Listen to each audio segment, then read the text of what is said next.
ಆಧ್ಯಾತ್ಮ ಬಂಧುಗಳೇ, ಎಲ್ಲರಿಗೂ ನಮಸ್ಕಾರ. ನಾನು ಬಹಳ ಹಿಂದೆಯಿಂದಲೂ ಹೇಳ್ತಾ ಇದ್ದೆ, ನನಗೆ ಈ ಸಜ್ಜನ ಮನುಷ್ಯರನ್ನ, ಸಾತ್ವಿಕ ಮನುಷ್ಯರನ್ನ, ಸಮಾಜ ಸೇವಕರನ್ನ, ಅಥವಾ ಒಂದು ರೀತಿಯಲ್ಲಿ ಸಮಾಜಕ್ಕೆ ಏನಾದರೂ ಒಂದು ಒಳ್ಳೆ ರೀತಿಯಲ್ಲಿ ಮನುಷ್ಯರಿಗೆ ಉಪಕಾರ ಮಾಡೋದು ಮಾತ್ರ ಸಮಾಜ ಸೇವಕರಲ್ಲ. ಪ್ರಾಣಿ ಪಕ್ಷಿಗಳಿಂದ ಹಿಡಿದು ಸಕಲ ಜೀವರಾಶಿಗಳ ಕಷ್ಟಕ್ಕೆ ಮಿಡಿಯುವ ಪ್ರತಿ ಹೃದಯವೂ ಕೂಡ ಸಮಾಜ ಸೇವೆಯಿಂದಲೇ ಪರಿಗಣಿಸುತ್ತೆ. ಸೊ ಇವತ್ತು ಫೇಸ್ಬುಕ್ ಅಲ್ಲಿ ನೋಡ್ತಾ ಇರೋರಿಗೆ ನಾನು ಹೇಳೋದು, ನಾವಿವತ್ತು ಸಂದರ್ಶನಕ್ಕೆ ಬಂದಿದ್ದೋ ಇವರು ಲಕ್ಷ್ಮಿ ಅಮ್ಮ ನೂರಾರು ಸಾವಿರಾರು ಬೀದಿ ಶ್ವಾನಗಳಿಗೆ, ಬೀದಿ ನಾಯಿಗಳಿಗೆ ಸಾಕ್ಷಾತ್ ತಾಯಿಯಾಗಿ ಊಟ ಹಾಕಿ ಅವಕ್ಕೆ ಆಸರೆ ಮಾಡಿ, ಅಂದ್ರೆ ನಾವು ಇವತ್ತು ನೋಡ್ತಾ ಇದೀವಲ್ಲ, ಕಾಲ ಎಷ್ಟು ಬದಲಾಗಿದೆ ಅಂದ್ರೆ, ಕರೋನಾ ಸಮಯದಲ್ಲಿ ನಾವೆಲ್ಲರೂ ಒಂದು ಮನುಷ್ಯನ ಮನಸ್ಥಿತಿಯನ್ನು ನೋಡಿದ್ವಿ. ನಮ್ಮ ಅಪ್ಪನೋ ಯಾರೋ ಒಬ್ರು ಆಸ್ಪತ್ರೆಯಲ್ಲಿ ಸಾಯ್ತಿದ್ದಾರೆ, ಕರೋನಾ ಬಂತು ಅಂದಾಗ ಅವ್ರನ್ನ ಮನೆಗೆ ತಂದ್ರೆ ಎಲ್ಲಿ ನಮಗೂ ಸಮಸ್ಯೆ ಆಗುತ್ತೋ ಅಂತ, ಅಯ್ಯ ಅವ್ರನ್ನಲ್ಲೇ ಓದ್ಕೊಟ್ರಪ್ಪ ಅಂತ ಹೇಳೋದು. ಈಗ ಗೊತ್ತಿಲ್ಲ, ಪರಿಸ್ಥಿತಿ ಹಾಗೆ ಮಾಡಿರ್ಬೋದು, ಆದ್ರೆ ಸ್ವತಃ ಎತ್ತ ತಂದೆ ತಾಯಿಗಳ ಕುರಿತೇ ಈ ಭಾವನೆ ಬರ್ತಾ ಇರೋ ಕಾಲದಲ್ಲಿ ಆ ಬೀದಿ ನಾಯಿಗಳು, ಆ ಶ್ವಾನಗಳಿಗೆ ತಾಯಿ ಸ್ಥಾನವನ್ನು ಕೊಟ್ಟು ಆ ಊಟ ಹಾಕುವ ಈ ಲಕ್ಷ್ಮಿ ಅಮ್ಮ ಅವರ ಸಂದರ್ಶನ ಮಾಡ್ಲಿಕ್ಕೆ ಬಂದಿದ್ದೆ. ಸೊ ಇವರ ಸಂದರ್ಶನ ಅತಿ ಶೀಘ್ರದಲ್ಲಿ ಬರುತ್ತೆ. ನೋಡಿ, ನಾನು ಹೇಳ್ತೀನಿ, ನಮ್ಮ ರಾಮಾಯಣದಲ್ಲಿ ಸೀತಾಮಾತೆಯನ್ನ ರಾವಣ ಅಪಹರಿಸಿದಾಗ, ಕಿಡ್ನಾಪ್ ಮಾಡಿದಾಗ ತೆಗೆದುಕೊಂಡು ಹೋದ್ರು, ಕಿಡ್ನಾಪ್ ಮಾಡಿಕೊಂಡು ಹೋದ್ರು ಅಂತ ಜಟಾಯು ಅನ್ನೋ ಮೂಕ ಪ್ರಾಣಿ ರಾಮಚಂದ್ರನಿಗೆ ತಿಳಿಸುತ್ತೆ. ಮತ್ತೆ ರಾಮಚಂದ್ರ ಆ ಜಟಾಯುವಿನ ಆಶೀರ್ವಾದ ತಗೊಳ್ತಾನೆ. ಅಂದ್ರೆ ಒಂದು ಪಕ್ಷಿ, ಒಂದು ಮೂಕ ಪಕ್ಷಿ, ಅಂದ್ರೆ ಒಂದು ಮೂಕ ಪ್ರಾಣಿ, ರಾಮಚಂದ್ರ ಸಾಕ್ಷಾತ್ ಅವತಾರ ಆ ಮೂಕ ಪ್ರಾಣಿಯ ಕಾಲಿಗೆ ಬೀಳ್ತಾನೆ, ಮತ್ತೆ ಅದರ ಆಶೀರ್ವಾದ ತಗೊಳ್ತಾನೆ. ರಾಮನ ತಂದೆ ದಶರಥನ ಸ್ನೇಹಿತ ಈ ಜಟಾಯು, ಹಾಗೂ ಆಶೀರ್ವಾದ ತಗೊಳ್ತಾನೆ. ಅಂದ್ರೆ ಒಂದು ಅವತಾರ ಸ್ವರೂಪಿಯಾದ ಪ್ರಭು ರಾಮಚಂದ್ರ ಜಟಾಯುವಿನ ಆಶೀರ್ವಾದ ತೆಗೆದುಕೊಳ್ಳೋದಿದೆಯಲ್ಲ, ಅಂದ್ರೆ ಅದರರ್ಥ ಒಂದು ಮೂಕ ಪ್ರಾಣಿಯ ಆಶೀರ್ವಾದ ಎಂತ ಅವತಾರವಾದ ರಾಮಚಂದ್ರನಿಗೂ ಸಿಗುತ್ತೆ ಎನ್ನುವುದಾದ್ರೆ, ಈ ಮೂಕ ಪ್ರಾಣಿಗಳ ಸೇವೆ ಮಾಡ್ತಾ ಇರೋ ಈ ತಾಯಿ ಅಥವಾ ಮೂಕ ಪ್ರಾಣಿಗಳ ಸೇವೆ ಮಾಡೋ ಯಾರಿಗಾದ್ರೂ ಆ ಆಶೀರ್ವಾದ ಬೇಕು, ಮತ್ತೆ ಅದರ ಶಕ್ತಿ ಅಪಾರವಾದುದು. ಹಾಗಾಗಿ ಈ ನಾವು ಈ ಲಕ್ಷ್ಮೀ ಅಮ್ಮವ್ರ ಮನೆಗೆ ಸಂದರ್ಶನಕ್ಕೆ ಬಂದಿದ್ದು ನನಗೆ ಬಹಳ ಸಂತೋಷ, ಬಹಳ ಮುಕ್ತವಾಗಿ ನಂಬಿ ಹಂಚಿಕೊಂಡ್ರೆ. ನಿಮ್ಮ ಭೇಟಿಯಾಗಿ ನಿಮ್ಮ ದರ್ಶನ ಆಗಿದ್ದು ನನಗೆ ಬಹಳ ಇವತ್ತು ನನ್ ಲಕ್ಕಿ ಅಂತ ಹೇಳ್ತೀನಿ. ಯಾಕಂದ್ರೆ ನಿಮ್ಮನ್ನ ನಾವು ವಯಸ್ಸಲ್ಲಿ ಅಷ್ಟೇ ಎಲ್ಲೋ ಇದಾರೆ ದೇವ್ರ ಸ್ವರೂಪ, ಎಲ್ಲೋ ಇದಾರೆ ಮನುಷ್ಯ ದೇವ್ರು ಅಂತ ಹೇಳ್ತಿದ್ದೆ. ನಿಮ್ನ ಇವತ್ತು ಭೇಟಿ ಆದ್ಮೇಲೆ ಈ ದಿನ ನಾನು ಯಾವತ್ತೂ ಮರೆಯಲ್ಲ ಗುರುಗಳೇ. ನಾನು ಬದುಕಿದ್ದ ನಿಮಿಷದವರೆಗೂ ನಾನು ನಿಮ್ಮ ಅಭಿಮಾನಿ. ಅವ್ರು ದೊಡ್ಡ ಅಷ್ಟೇ.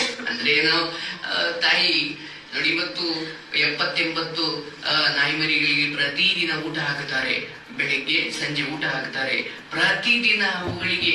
ಯಾಕಂದ್ರೆ ಈಗ ಸಂಬಂಧಗಳೆಲ್ಲ ಶೂನ್ಯ, ಎಲ್ಲವೂ ಕೇವಲ ಸ್ವಾರ್ಥ ಅಂತ ಒಂದು ಹಂತಕ್ಕೆ ಗೊತ್ತಾದ ಮೇಲೆ ಅವ್ರನ್ನ ಬೈತಾ ಕೂತಿಲ್ಲ, ಅದನ್ನ ಮರೀಲಿಕ್ಕೆ ದಾರಿ ಹುಡುಕೊಂಡಿದ್ದಾರೆ. ವ್ಯತ್ಯಾಸ ಇಷ್ಟೇ. ನಿಮಗೆ ಅನ್ಯಾಯವಾದ 2 ತರ ಜನ ಇರ್ತಾರೆ. ಒಂದು ಬೈತಾ ಕೂತ್ಕೊಂಡು ಅವರು ಮಣ್ಣಾಗಿ ಹೋಗ್ತಾರೆ, ಇನ್ನೊಂದು ಅದನ್ನು ಛಲವಾಗಿ ತಗೊಳ್ತಾರೆ, ಅದನ್ನ ಸಾಧನೆಗೆ ಮೆಟ್ಟಿಲಾಗ ಮಾಡಿಕೊಳ್ತಾರೆ.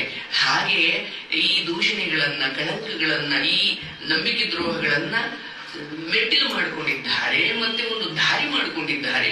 ಇವತ್ತು ಇವ್ರ ಧ್ವನಿಯಲ್ಲಿ ನನ್ಗೆ ಹಿಂಗೆಲ್ಲ ಅನ್ಯಾಯ ಮಾಡಿದ್ರು ಅನ್ನೋ ನೆನಪಿದೆ. ಆ ನೆನಪು ಮೆಟ್ಟಿಲಾಗಿದೆ, ಆದ್ರೆ ಇವ್ರಿಗೆ ಕೊರಗಾಗಿಲ್ಲ, ಕೊರಗದಾ ಕೂತ್ಕೊಂಡಿಲ್ಲ. ಅದನ್ನ ಮರೀಲಿಕ್ಕೆ ಈ ದಾರಿ ಹಿಡಿದಿದ್ದಾರೆ.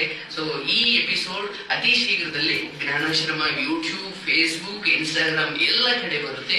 ಸೊ ಈ ತಾಯಿಗೆ ನೀವು ಒಂದು ವಿಶ್ ಮಾಡಿ, ಅಥವಾ ಅವರ ಹಾರೈಕೆ, ಅಥವಾ ಅವರ ಚೆನ್ನಾಗಿ ಬದುಕಬೇಕು, ಬಾಳಬೇಕು, ಇನ್ನು 4 ನಾಯಿ ಮರಿಗಳು ಅಥವಾ ಮೂಕ ಪ್ರಾಣಿಗಳಿಗೆ ಇವರಿಂದ ಸೇವೆ ಆಗಬೇಕು. ಬಹುಶಃ ನಾವೊಂದು ಚಿಕ್ಕ ಪಾಠವನ್ನು ಇವರಿಂದಂತೂ ಕಲಿಬಹುದು.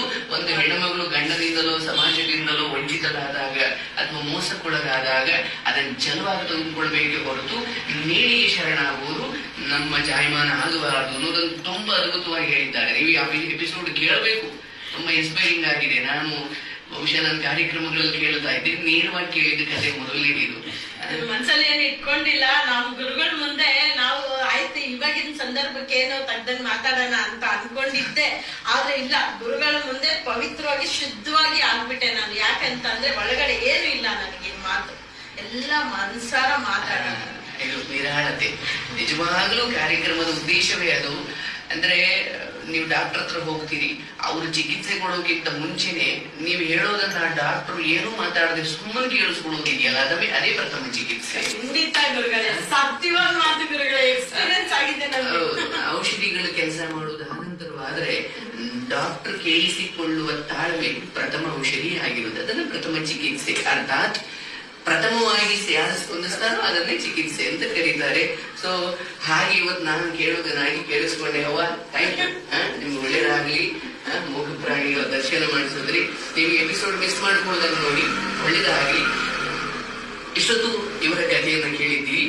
ಮತ್ತೊಬ್ರು ಅದ್ಭುತವಾದ, ನಾವು ನೋಡಿ ಸೆಲೆಬ್ರಿಟಿಗಳು ಅವರವರಿಂದ ಹೋಗಲ್ಲ, ನನಗೆ ಇಂಥವ್ರು ಬೇಕು, ಇಂಥವರಿಂದ ಸಮಾಜಕ್ಕೆ ಮಾದರಿ ಆಗುತ್ತೆ ಹೊರತು. ಹೌದು, ಅವ್ರ ಬದುಕಲ್ಲಿ ಕೆಲವು ಗೊಂದಲಗಳಾಗಿರ್ಬೋದು, ಬಟ್ ಅಂತಿಮವಾಗಿ ನೀವು ತಿದ್ದುಕೊಂಡ್ರೆ ಎನ್ನುವುದೇ ಬಹಳ ಮುಖ್ಯವೇ. ಯಾಕಂದ್ರೆ ಶಿಕ್ಷೆ ಅಂತ ಚಿಕ್ಕ ಹುಡುಗನಿಗೂ ಮುಂದಾಗುತ್ತಾನೆ, ಅಥವಾ ಶಿಕ್ಷೆ ಕೊಡ್ಲಿಕ್ಕೆ ತಾಕತ್ತು ಬೇಕಿಲ್ಲ, ಕ್ಷಮೆಗೆ ತಾಕತ್ತು ಬೇಕು, ಕ್ಷಮೆ ನೀಡ್ಲಿಕ್ಕೆ ತಾಕತ್ತು ಬೇಕು, ಕ್ಷಮೆ ಕೇಳಲಿಕ್ಕೆ ತಾಕತ್ತು ಬೇಕು, ಮತ್ತೆ ತಿದ್ದುಕೊಂಡು ಬದುಕಲಿಕ್ಕೆ ತಾಕತ್ತು ಬೇಕು.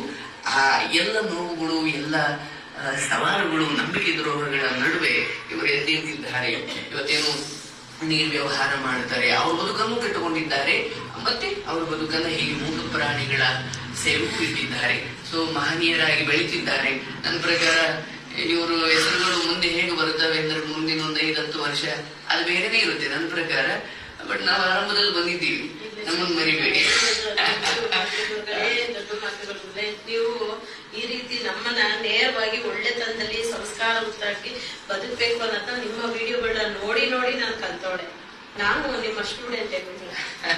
ದೊಡ್ಡ ಮಾತು, ವಯಸ್ಸಲ್ಲಿ ಎಷ್ಟು ದೊಡ್ಡವರು ನೋಡಿ ಅವ್ರು ನಮ್ಮನ್ನು ಗುರುಗಳು ಅಂತ ಕರೀತಾರೆ. ನನಗೆ ಜ್ಞಾನಕ್ಕಿರೋ ಶಕ್ತಿ, ಜ್ಞಾನಕ್ಕಿರೋಂತ ಶಕ್ತಿ, ದೊಡ್ಡ ದೊಡ್ಡ ಬೃಹದಾಕಾರ ಮರಗಳಿಗೆ ಇರೋಂತ ಶಕ್ತಿ ಜ್ಞಾನಕ್ಕೆ ಇರೋಂತ ಶಕ್ತಿ. ಯಾಕಂದ್ರೆ ಅವುಗಳಿಂದ ಆಮ್ಲಜನಕ ಸಿಗುತ್ತೆ, ನಮ್ಮಿಂದ ಅವುಗಳು ಇಂಗಾಲದ ಡೈಆಕ್ಸೈಡ್ ನ ತಗೊಂಡು ಆಮ್ಲಜನಕದನ್ನ ಹೆಂಗ ಬಿಡುಗಡೆ ಮಾಡುತ್ತೆ, ಆ ಒಂದು ಸ್ವರೂಪನೇ ಗುರುಗಳು. ಯಾಕೆಂದ್ರೆ ನಮ್ಮಲ್ಲಿ ಇರ್ತಕ್ಕಂತ ನೋವುಗಳನ್ನ ಅವ್ರು ತಗೊಂಡು ನಮಗೆ ಅವ್ರು ಒಳ್ಳೆ ಮಾರ್ಗ, ಆಮ್ಲಜನಕ ನಮ್ಮ ತಲೆಗೆ ತುಂಬ್ತಾ ಇದಾರಲ್ಲ, ಅದರಿಂದ ನಾವು ನೆಮ್ಮದಿಯಾಗಿ ಉಸಿರಾಡಬಹುದು. ಇದೇ ಸತ್ಯ ನಾನು ಮಾತಾಡ್ತೀನಿ. ಅದ್ಭುತ, ಥ್ಯಾಂಕ್ ಯು. ನೋಡಿ ಎಂತ ಸೈನ್ಸ್ ತಿಳ್ಕೊಂಡಿದ್ದಾರೆ ಅವರು.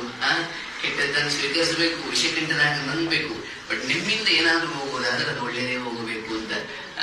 ಒಳ್ಳೇದಾಗ್ಲಿ, ಶುಭವಾಗ್ಲಿ. ಮತ್ತೊಬ್ರು ಸಾಧಕರೊಂದಿಗೆ, ಮತ್ತೊಬ್ರು ಮೇರು ವ್ಯಕ್ತಿತ್ವದೊಂದಿಗೆ ನಿಮ್ಮ ಮುಂದೆ ಬರ್ತೀನಿ. ನಮಸ್ಕಾರ. ಹರೇ ಕೃಷ್ಣ. ಹರೇ ಕೃಷ್ಣ. ನಮಸ್ತೆ. ಎಲ್ಲರೂ ಆಶೀರ್ವಾದ ಮಾಡ್ಬೇಕು. ಗುರುಗಳಿಗೆ ಒಳ್ಳೆ ಒಂದು ಬಾಳ ಸಂಗಾತ ಆಗಬೇಕು, ಒಳ್ಳೆ ಅಭಿವೃದ್ಧಿ ಆಗ್ಬೇಕು. ಗುರುಗಳು ಅವರ ಒಂದು ವಂಶಾಭಿವೃದ್ಧಿ ಒಳ್ಳೆ ಮಾರ್ಗದಲ್ಲಿ ಆಗ್ಲಿ, ಒಳ್ಳೇದಾಗ್ಲಿ ಅಂತ ಬಯಸಿ ಮನಸಾರ ನಾನು ದೇವ್ರನ್ನ ಪ್ರಾರ್ಥನೆ ಮಾಡ್ತೀನಿ. ನೀವು ಇದೇ ರೀತಿ ನನಗೋಸ್ಕರ ಗುರುಗಳಿಗೆ ಪ್ರೀತಿಯ ದೇವರ ಹತ್ರ ಶರಣು ಆಗಿ ಆಶೀರ್ವಾದ ಮಾಡಿ ಇನ್ನಷ್ಟು ಬೆಳಿಬೇಕು ಗುರುಗಳು. ಇನ್ನಷ್ಟು ನಿಜ ಹೇಳ್ತೀನಿ, ಗುರುಗಳು ನಾರ್ಮಲ್ ಆಗಿ ಹೆಂಗಿದ್ದಾರೆ ಅಂದ್ರೆ ಆಸ್ ಎ ಫ್ರೆಂಡ್ಲಿ ಆಗಿ ನ್ಯಾಚುರಲ್ ಆಗಿದ್ದಾರೆ. ನಾನು ಅವ್ರಿಗೆ ಇವತ್ತು ಪೂಜ್ಯ ಭಾವನೆ ನಾನು ನೋಡೋದು. ದೊಡ್ಡ ಮಾತು. ನಮಸ್ಕಾರ. ನಮಸ್ಕಾರ. ಎಲ್ಲರೂ ಒಳ್ಳೇದಾಗ್ಲಿ, ಶುಭವಾಗ್ಲಿ. ಬಹಳ ಚೆನ್ನಾಗಿ ಮಾತಾಡ್ತಾ ಬಂದಿರೋ. ಕೂತ್ಕೊಳ್ಳಿ, ಆರಾಮ ಕೂತ್ಕೊಳ್ಳಿ.